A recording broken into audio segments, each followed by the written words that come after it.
Olá pessoal, tudo bem? Vamos continuar conversando aqui sobre a classificação dos sais? Na aula passada nós já vimos então os hidrogenos e os hidroxissais e nós vimos também os sais duplos ou mistos. Na aula de hoje nós veremos a solubilidade dos sais, além de algumas outras classificações, principalmente quanto ao grau de hidratação desses sais. Vamos à aula então?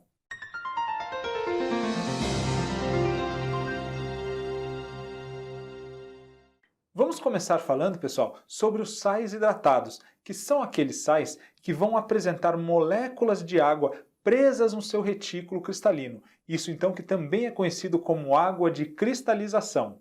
Olha só, pessoal, quando nós tivermos sais hidratados, nós teremos essa seguinte representação. Nós teremos aqui então o sal mais um certo número de moléculas de água. E aí, para dar nome nesses sais, nós faremos assim. Esse daqui é o cloreto de cálcio, CaCl2, e além disso nós temos duas moléculas de água. Então esse é o cloreto de cálcio diidratado, já que nós temos duas moléculas de água. Nós temos também aqui, olha só, o sulfato de cobre 2, o CuSO4 agora, com 5 moléculas de água. Esse então será o sulfato de cobre 2 pentaidratado, já que nós temos 5 moléculas de água presas aqui no retículo cristalino desse sal.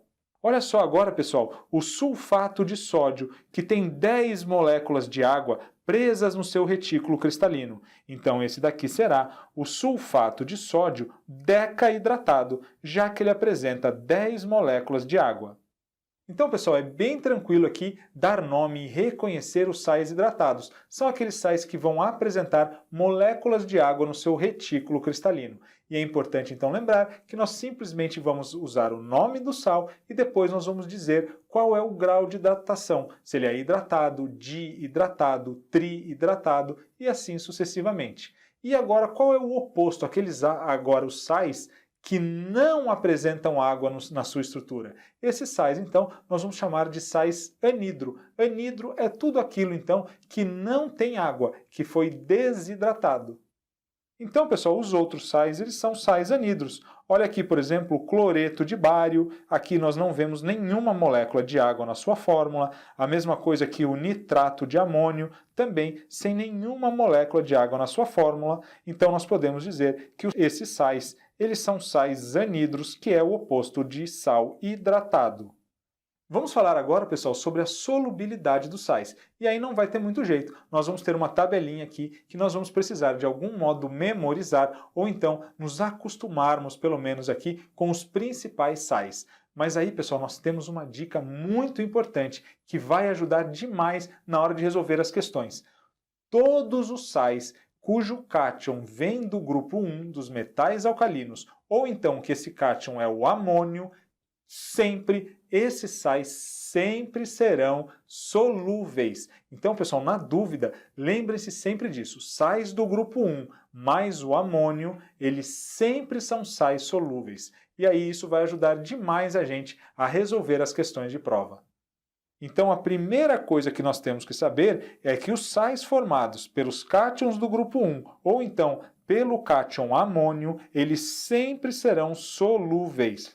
E depois nós temos que dar uma olhadinha aqui na nossa tabela para nos acostumarmos aqui com os compostos. Olha só, pessoal. Então, como é que essa tabelinha funciona? Aqui nós temos então os sais, olha só, todos os nitratos, os cloratos e os acetatos, eles serão sempre solúveis sem exceção. Então veja só, o nitrato que apresentará o ânion NO3-, os cloratos apresentam o ânion ClO3-, e os acetatos apresentam o CH3CO2-. Então, todos os sais formados aqui por esses ânions serão solúveis. E agora, pessoal, os sais formados pelos ânions cloreto, brometo e iodeto, eles são, em regra, solúveis, mas nós temos algumas exceções. Quando o cátion for a prata, o Ag+, o mercúrio, o Hg2, 2+, o chumbo, o Pb2+, ou o cobre, o Cu+, nesse caso, então, os cloretos, os brometos e os iodetos desses metais não serão solúveis. Olha só, os sulfatos, aqueles que apresentam então o ânion SO4 2-, eles são solúveis. As exceções aqui, vão ser esses 3 cátions do grupo 2, o cálcio, o estrôncio e o bário, além do chumbo, todos eles, então, cátions bivalentes com 2 cargas positivas. Então, todos os sulfatos, com exceção desses 4 aqui, são solúveis. E os sulfetos, aqueles que apresentam o ânion S2-, eles são, em regra, insolúveis. E olha a exceção, pessoal. A exceção nos diz que se esse sulfeto for formado por cátions do grupo 1, dos metais alcalinos, ou do amônio, eles serão solúveis, além, então, dos sulfetos formados pelo cálcio, o estrôncio e o bário. Esses aqui, então, serão solúveis, ao contrário de todos os demais sulfetos. Então, pessoal, como eu disse para vocês, temos que saber que todos os sais formados ali pelos metais do grupo 1 e pelo amônio são solúveis. Então, os sulfetos, que em regra são insolúveis, se forem sulfetos formados pelos cátions, pelos metais alcalinos, aí nós sabemos que esses sulfetos, então, serão solúveis. E além deles, claro, também o sulfeto de amônio e o sulfeto de cálcio, o sulfeto de bário e o sulfeto de estrôncio. Então, esses sulfetos, eles são solúveis. Todos os demais são insolúveis. E aí, pessoal, todos os demais serão insolúveis, com exceção sempre daqueles formados pelo grupo 1, pelos metais alcalinos e pelo amônio. Então, como aqui todos os outros sais são insolúveis, eu trouxe principalmente para vocês lembrarem que aqui dentro nós temos os carbonatos e os fosfatos, que são sais muito comuns, muito conhecidos. Então, os carbonatos e os fosfatos, além dos demais sais que não estão aqui na nossa tabela, eles são, em regra, insolúveis. E a única exceção, claro, são aqueles formados pelos metais alcalinos e pelo amônio, que são sempre solúveis. Então, mesmo os carbonatos e os fosfatos, se forem carbonatos formados pelos cátions lá do grupo 1 ou pelo amônio, aí serão solúveis. Fora isso, sempre insolúveis. E agora vamos nos aprofundar um pouco aqui no nosso estudo dos sais, vendo o que acontece com o pH das soluções de acordo com o sal que está presente ali. Então, pessoal, quando nós estudamos lá os hidroxissais e os hidrogenossais, nós chamamos os hidrogenossais de sais ácidos e os hidroxissais de sais básicos. Mas, na verdade, isso não nos garante que um hidroxissal, por exemplo, deixará o meio básico, nem que um hidrogenossal, que é classificado como um sal ácido, deixará o meio ácido. O que é que vai nos garantir se esse meio ficará ácido ou básico? Será a formação, os ácidos e as bases que formaram esse sal. Dependendo então da força do ácido e da força da base que formam o sal, aí sim esse sal vai deixar o meio, a solução, ácida ou básica. Vamos ver isso aqui em detalhes. Pessoal, então, quando nós temos um ácido forte com uma base forte, o pH vai ser neutro. Olha o caso aqui do HCl, quando ele reage com NaOH, formando aqui o cloreto de sódio mais água. O que nós precisamos saber? Nós sabemos que o ácido clorídrico é um ácido forte e que o hidróxido de sódio é uma base forte. Isso significa que quando esses ácidos aqui estão em solução, o HCl em solução, ele quer liberar muito H+, e também, claro, vai liberar muito ânion Cl-. A mesma coisa essa base, o hidróxido de sódio, vai liberar muita hidroxila, por isso é uma base forte. E é claro, se libera a hidroxila, libera também aqui o Na+, o cátion do sódio.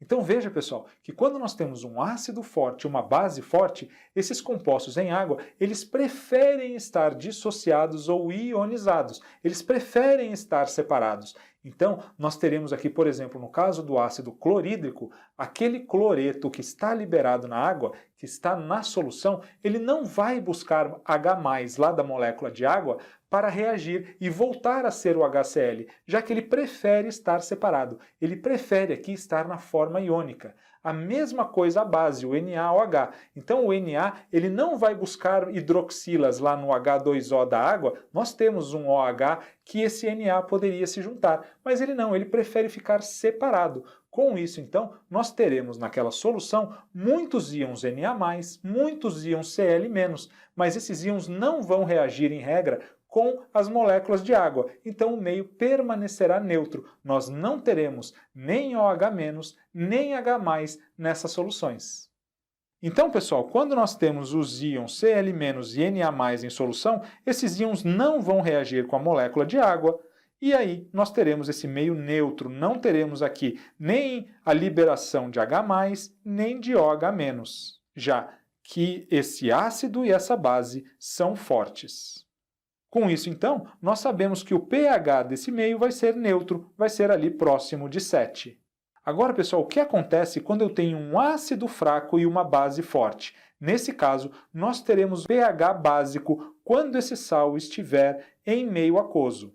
Olha só como é que isso acontece. Olha o caso aqui do ácido carbônico, que é um ácido fraco, reagindo com o NaOH, o hidróxido de sódio, que é uma base forte, formando aqui o NaHCO3, que é o bicarbonato de sódio, mais água. Pessoal, veja só, o H2CO3 ele é um ácido fraco, ele libera pouco H+, ele prefere ficar aqui na sua fórmula molecular do que na sua forma iônica. Então, o que é que acontece quando nós temos a liberação aqui do H+, e do ânion HCO3-. Esse ânion HCO3-, ele vai sair desesperado, buscando mais um H da molécula de água, mais um hidrogênio, para voltar a ser o H2CO3. Então ele vai vir aqui, vai reagir com as moléculas de água e vai agora sim, olha só, formar de novo o H2CO3. E o que é que vai sobrar na solução? Vai sobrar aqui uma hidroxila, um OH nessa solução. Então, conforme esses ânions vão se juntando com os hidrogênios da água, vai sobrando OH- na solução. E isso nos garante, então, que essa solução vai ter caráter básico. Na verdade, pessoal, o caso aqui do ácido carbônico é ainda mais interessante, já que o ácido carbônico ele nem quer se manter na fórmula molecular de H2CO3. Na verdade, ele vai se decompor naturalmente, formando CO2 mais água, como nós vimos. Então, esse é um ácido bem fraquinho, só que isso vai fazer o quê? Com que ele reaja demais com as moléculas de água. E aí, como ele vai arrancar hidrogênios do H2O, nós teremos agora o OH- sobrando na solução, o que faz, então, com que essa solução passe a ter caráter básico. Então, só para lembrar, né, pessoal, o H2CO3, na verdade, ele se decompõe naturalmente em CO2 mais água. Então, pessoal, quando nós temos esse sal, o NaHCO3, nós teremos muitos íons Na+, mais o HCO3-, ele vai reagir com a água, voltando a formar o H2CO3 e aí sobrando hidroxilas aqui nesse meio. Isso fará, então, com que o pH aqui do meio da solução seja maior do que 7 e tenha, portanto, caráter básico. E se nós tivermos o contrário, agora se o ácido for forte e a base for fraca, o pH da solução será ácido. Então vamos ver a formação aqui desse sal, que é formado pelo ácido clorídrico mais o hidróxido de ferro 3, o hidróxido férrico. Aqui nós teremos a formação do cloreto de ferro mais água. Então o cloreto de ferro, FeCl3, esse sal, vai deixar a solução ácida. E por que isso acontece, pessoal?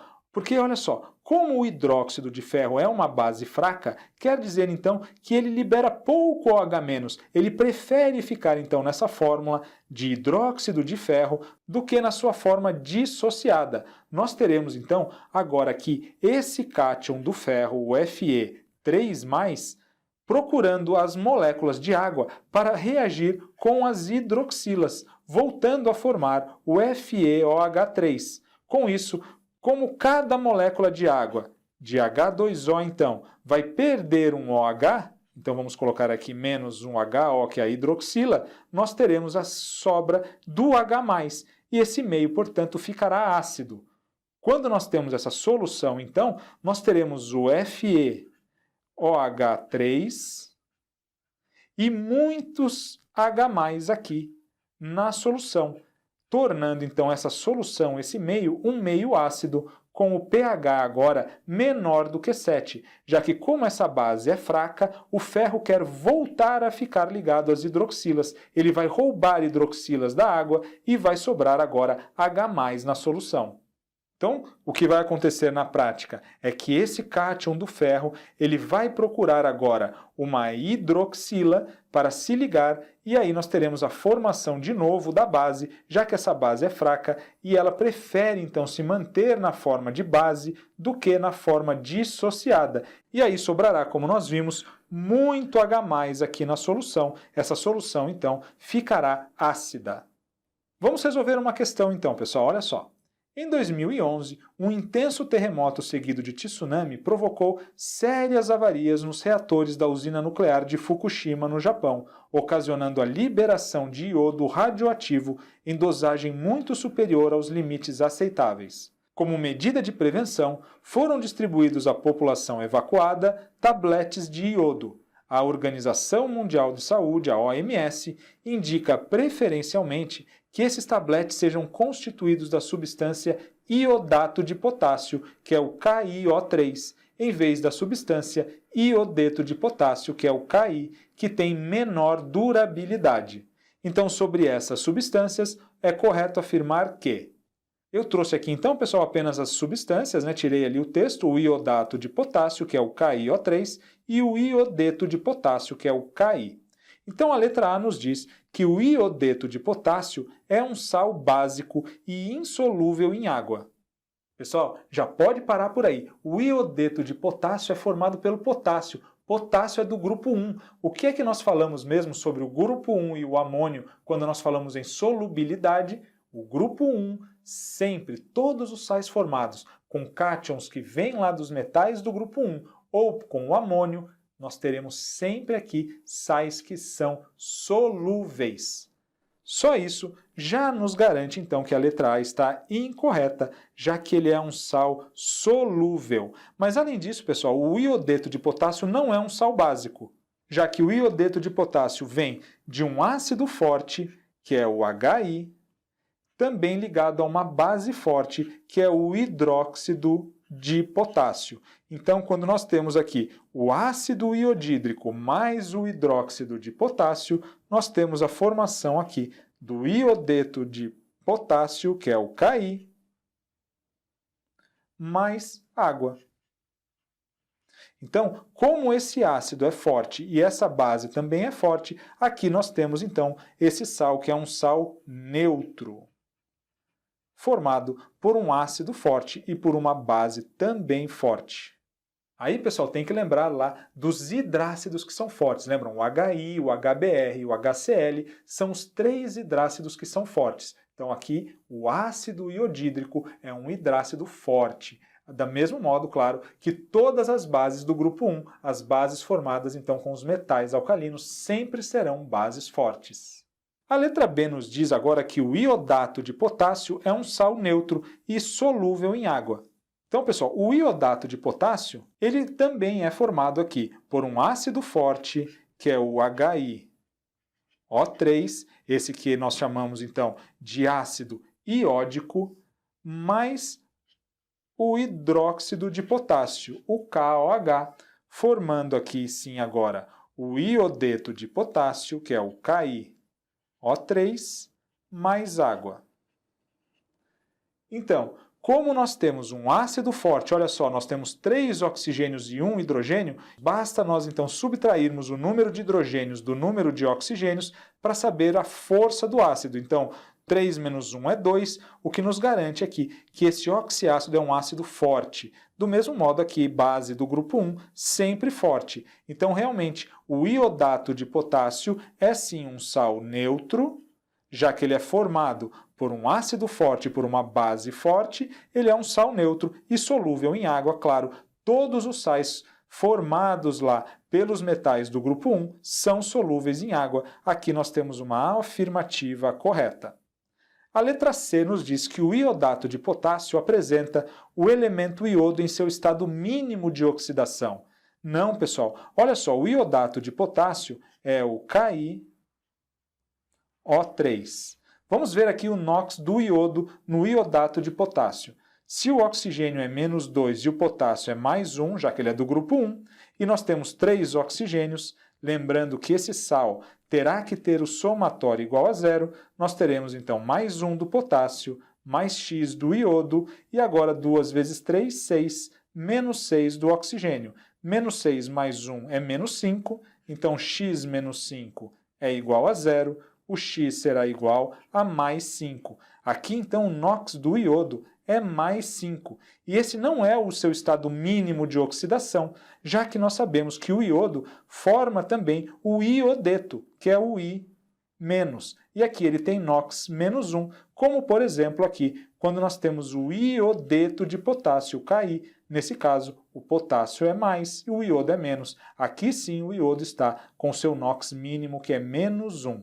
Então, aqui no iodato de potássio, o iodo não está no seu estado mínimo de oxidação. O seu NOx é mais 5. A letra D nos diz que o iodato de potássio é um óxido. Não, pessoal, é um sal. Nós acabamos de ver, olha só. O iodato de potássio, que é o KiO3, ele apresenta pelo menos um cátion diferente de H+. Olha aqui o K+. E pelo menos um ânion diferente de OH-. Olha aqui, o IO3-. Então, aqui nós temos um sal e não um óxido. A letra D também está incorreta. A letra E nos diz que o iodeto de potássio pode ser utilizado como agente oxidante, pois sofre redução com facilidade em contato com o oxigênio do ar. Não, né, pessoal? Quem vai oxidar o iodeto de potássio é o oxigênio. O oxigênio é o agente oxidante. O iodeto, então, ele vai oxidar, ele vai ser o agente redutor. Lembram-se, pessoal, do nosso von Klebriski pH. Olha só, o oxigênio é mais eletronegativo do que o iodo. Então, o oxigênio vai roubar o elétron do iodo. Nós teremos, então, uma oxidação do iodo. Lembra? Oxidar é dar elétrons. O iodo vai perder, vai dar elétrons e, portanto, vai oxidar, funcionando, então, como agente redutor. Quem oxida é o agente redutor. O agente oxidante aqui é o oxigênio. O oxigênio só não consegue oxidar o flúor. Todos os demais elementos, então, em reação com o oxigênio, vão oxidar. Então, aqui nós temos o contrário do que foi afirmado na questão. Então, pessoal, o potássio aqui, o iodeto de potássio, não pode ser utilizado como agente oxidante. Na verdade, aqui em contato com o oxigênio, ele vai ser o agente redutor, já que ele vai oxidar. Então, nós teremos realmente a letra B como nosso gabarito, a única afirmativa correta.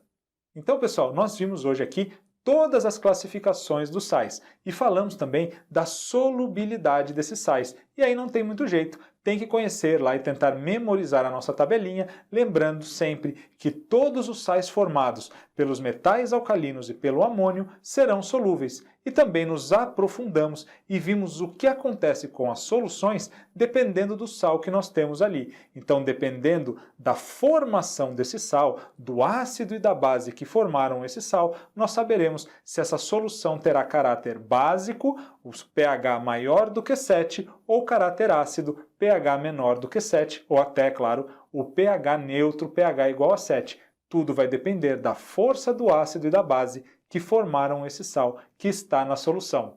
Um forte abraço a todos, vejo vocês na próxima aula.